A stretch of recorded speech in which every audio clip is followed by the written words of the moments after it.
slower start? I don't know. Today was just kind of tough, and we can't allow ourselves to start like that in the first place.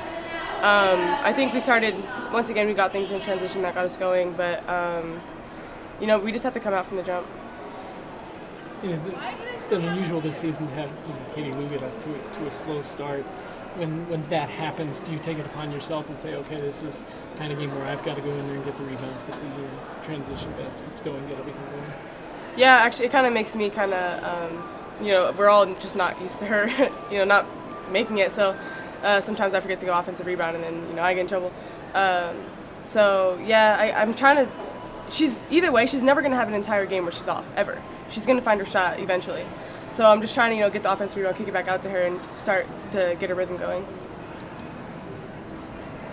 Coach was saying at halftime he didn't go and just talk to you for a long time and a half. What was that like when he doesn't come in and you're waiting for him to come in the locker room? We kind of already know what he's going to say, which isn't good. If we know that we're playing that poorly, then something has to change a lot sooner before he catches it, kind of thing. And we did expect it, and we just had to take what he was saying to heart, and he was definitely right about everything he was saying. What was his main point? With you guys? Just that we can't rely on our talent to beat teams, and we can't take days off. There was a lot of people at the game today, and they didn't really see us do anything that special. And, that's kind of, we take that to heart. Your thoughts on Temple? They have a lot of veteran, perimeter players that tend down there to play you guys pretty tough. Just your thoughts on playing them? Yeah, Temple's always tough. They always give us a good run, especially on their home floor. They always seem to have more energy, and they have a lot of really quick guards, just kind of like how Houston did. They like to penetrate, and so it'll be another test for us. You're aware of the size of the crowd. Is that a motivator for you guys to go out and put on a good show when there's a good sized crowd here? Yeah. The thing is, though, we're trying to learn how to get ourselves motivated. We shouldn't need a big crowd, and we shouldn't need that kind of energy. We should be able to find it from within our own team. When you're missing shots early and kind of you all work, is there a sense, though, that there's just so much talent that it's going to come around? Yeah, and that's honestly a problem. And we talked about it at halftime. We can do so many more things besides just score. And when we start relying on that, that's kind of when we play poorly. So we just have to find other ways that we can all contribute besides scoring. Are you guys aware that you hadn't trailed in a game since December 11th? And is that something you guys think about when you come out to get out to these quick starts? Kansas State was the last time you trailed. It was 4-2. You trailed in this one 6-4. That's the only times you've trailed. I've never heard any of us. I don't think any of us knew that. And I think both those games it came out really slow. I think that's for a reason. We have to come out from the very first possession. We have to come out hard and fast, and we definitely just can't take possessions off ever. After that 4-2 start, you guys, or 6-4 start, you guys got off to a 21-0 run. We should have started the game like that. There's no reason for us to give them 3 quick shots, and then I think we only had like 6 points 6 minutes into the game, and it shouldn't take our offense that long to see it going. Like to keep stats like this. Today was the first time you guys had been behind since Kansas State, and you came back and scored whatever the next 20 points. I know you guys don't worry about it, but talk about starting with not the way you guys wanted to. You mentioned the walkthrough that wasn't, but what did you do to turn it on? Well, we kind of just knew that it came down to us just talking to each other more on the court and just being more involved. I think we were kind of sluggish a little bit and kind of nonchalant. We can't really have that at all because Coach was saying it's like once that gets into you, it stays with you and you'll kind of make it into a habit. So we have to really focus on making every single practice, every single game something productive. What was the key to turn the energy up? Because it seemed like in the second quarter, you guys started moving better and you started doing a lot more things. I think we all kind of just Coach got on us and we all just decided that we don't want to play like this. We need to play better and just be more aggressive. I think it started with our defense too, trying to not let them get easy baskets or know where they are and better transition defense. So yeah. The three Samuelson sisters, and all three have 150 career three-pointers. Is your father just that good a coach, or how do you explain that? It's just amazing that all three of you have had this success shooting the ball. Yeah, I would say a lot of it is him teaching us all how to shoot.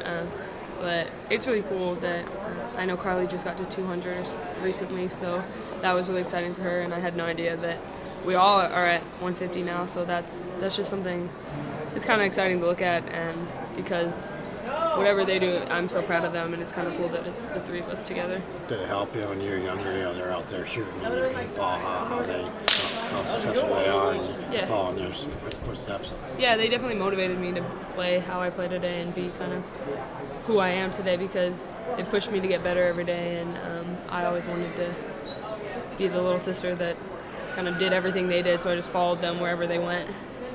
Do all the same form exactly? I don't think exactly. I think all of us have similar forms, but just a little bit different. Okay.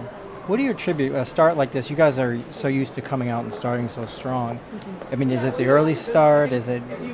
Do you have any indication going into this game that things are a little bit off? I don't think when we started playing we expected it to be like that, but when we look at it, we definitely didn't have as great of a walkthrough as we could have, and we just overall need to be more prepared for no matter when we play, because we can't blame it on the time, because it's a game. It's not like we get a lot of these compared to how many practices we have, so we don't really have excuses when we're not ready to play. An energy giver, those are some things that's what you want to impose on a team. You want to grab offensive rebounds, so she does a great job of that. She brings an intensity and a strength to her team. You come from a family with an amazing number of athletes. I was talking to Kate Lou. She's one of three sisters. They all have over 150 career three-pointers playing at the highest level of women's college basketball. It strikes me as pretty remarkable. So what are your thoughts on having her be able to do that with what Bonnie and what Carly have done at Stanford? I mean, it's great, and coming from a family of athletes, I can tell you that it's always a lot more competitive growing up, but it's extremely fun, and to see your siblings have those accolades and have their success is always something that's extremely fun. And for Lou to have it, and all three of them, I mean, they are great shooters. It's a family thing, clearly, but it's great for us to have her. How does it help you? You were younger like she was, and how much does it help give you something to look at? Okay, I know my sister and my brother, they act this way, and they do it. Does it help you become the player you are? Absolutely. I mean, I got to be the youngest one out of the three, so my sister had already gone through absolutely everything possible, and my brother and me were kind of on the same journey. So when you grow up in an environment like that, you see how they approach every game, every practice. It doesn't even matter if you're playing the same sport. And you learn bits and pieces, and you understand that there's always someone to talk to if something's not going right for you. What was the main teaching point for Gino at halftime to you guys about wanting to come out and play stronger in the second half? It was just we had to bring out more energy and more intensity, and understand that every game, every team's going to give us our best shot, and it wasn't the start that we wanted, so to have a better start in the second half. Did you get hit in the head, or was that good? You're good. You play better after that, or? I don't know. Yeah.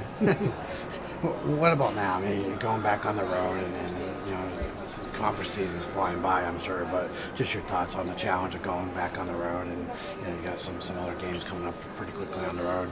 Yeah, I mean, the road is a little bit more of a challenge now just because school's back in session, so there's a lot of stuff going on, but I think we're doing a good job of mentally understanding that every time we go somewhere, every game that we play, we have to be ready to go. And Temple's a really good team, so it should be a good one on Wednesday. Crystal warmed up like she was ready to rip the door off and start playing there. You get the sense that she's tired of the sitting around thing, and she's really ready to play. Absolutely. I think any good player would be tired of sitting around for as long as she has. And even in practices, when she's on the sideline doing her workouts, she's intense in what she's doing. So definitely excited for her to come back, because I know she's excited. I saw you point to Kyle once after she made a basket, and how important is it for these younger players? Crystal's going to be back in the mix, and just to kind of get their footing and get their confidence going. I mean, it's extremely important, and the pointing thing was something that I learned with the national team, because they would always point at me when I was the younger guy. And it's definitely a confidence boost. It's just kind of an acknowledgement. Great run. She ran the floor extremely well that play. And just having that little acknowledgement, having that confidence, having them understand that they can come in and make a positive impact in some way is important for us. Thank you. Hey, do you take pride? I mean, you and Gabby seemed to kind of grab hold of the team early on when everybody else wasn't playing really well, and just tell them, you know what, we got to pick it up. You take pride in being that person right now who can lift this team to where it needs to be. Absolutely, and I think that's something that me and Gabby have stepped into, a role that we've stepped into, and something we understand that every single day our energy level has to be up there, and we can't have any days off in that sense. And I think the fact that we're both vocal humans and people who tend to work a lot harder than we probably, not that we probably need to, we need to work hard, but you know what I mean, we work extremely hard. So it's easy kind of coming as a habit to us now. What does it say about this program that everybody sounds disappointed that you didn't play better and you still win by, 50 points, 40 points? Just incredibly high expectations for you guys, or standards that you want to hold yourself to? Yeah, absolutely. I think, especially in this program coming into it, you understand that we hold ourselves to a certain standard, the coaches hold us to a standard, and then collectively we have our own expectations and standards. So there's a lot that goes into it, but we want to play great basketball every time we step out on the court. So we might win by a bunch of points, but if we don't play a good basketball game, if we don't feel like we accomplished things that we set out to do before the game, then we're generally disappointed in how we played. And this is one of those days. I mean, you're disappointed, but are you pleased that you kind of fixed things within the game?